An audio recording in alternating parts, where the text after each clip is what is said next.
Peace and blessings, everyone. This is Oshun Muiwa, also known as Mama Magical. I just wanted to quickly come on here and give you guys a nice, good word. I'm always influenced. I'm always inspired and influenced by the people I read for, my clients, like who I like to call family.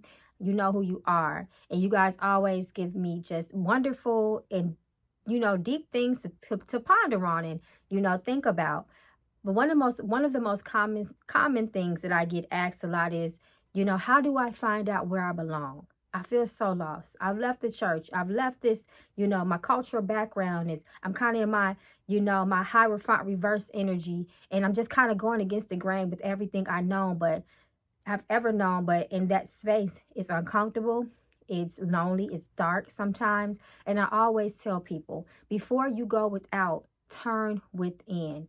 Study thyself. That is the first steps to wisdom, is to know thyself. Learn yourself.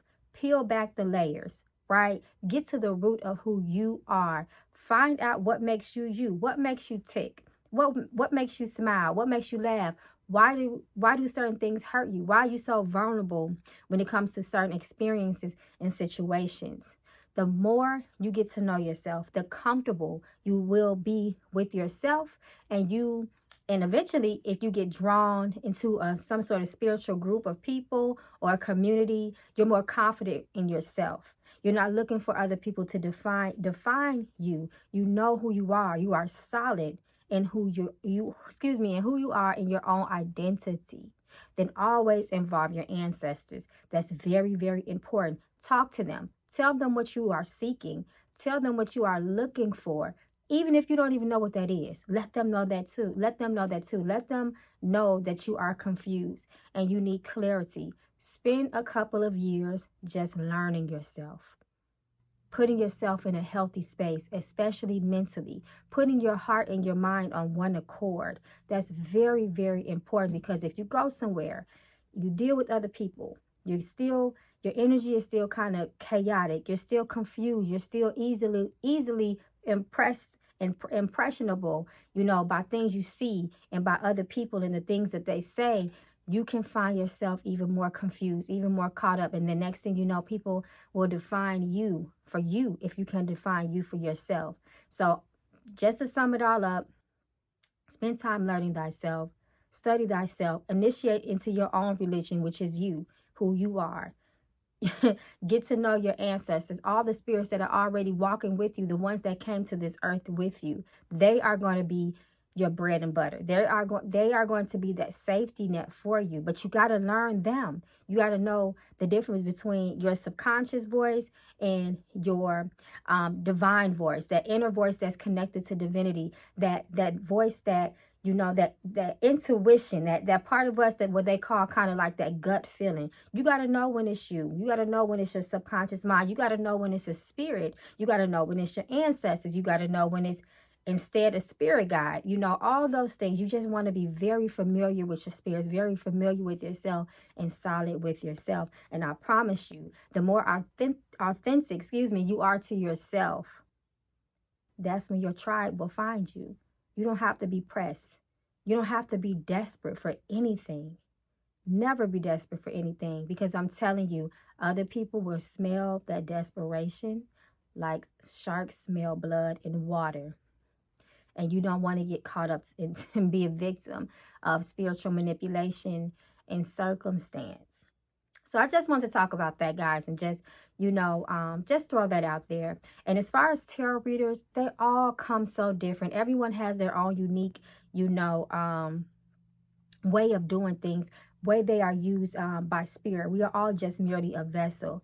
Your spirits will talk to you the best way that they know is going to get your attention, whatever effective way that is. You got some spiritual readers and tarot readers that are really good, at picking up on the present energy, what's going on around you. And that's about it, which is fine. There are some people that like to use it more practically. There are some people that are mediums, and they also, sometimes their mediumship will kick in, and then that's when, those ancestors that start stepping up, and those spiritual guides, and they'll be able to identify them for you. Sort of like me, I am a medium as well. Then you have, spiritual readers that are more practitioners, right? They can pick up the energy around you. They can pick up any challenges, any cross conditions in your life, illness, and not only tell you what it is, where it's coming from, but also give you a prescription on how to better and improve the condition of your life.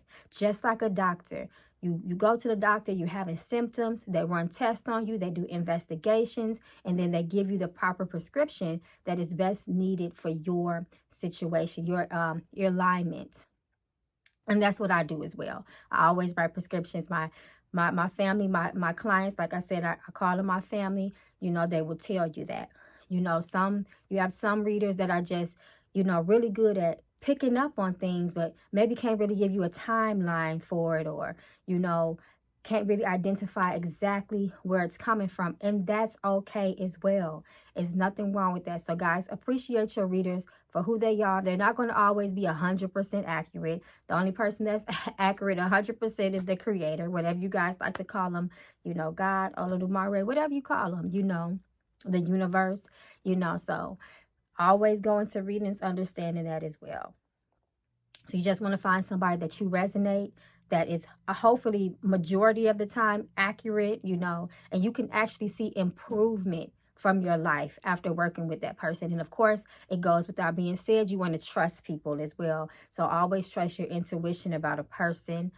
As far as prices, people charge what they want to charge, and that's just the reality of the situation. They charge for their energy.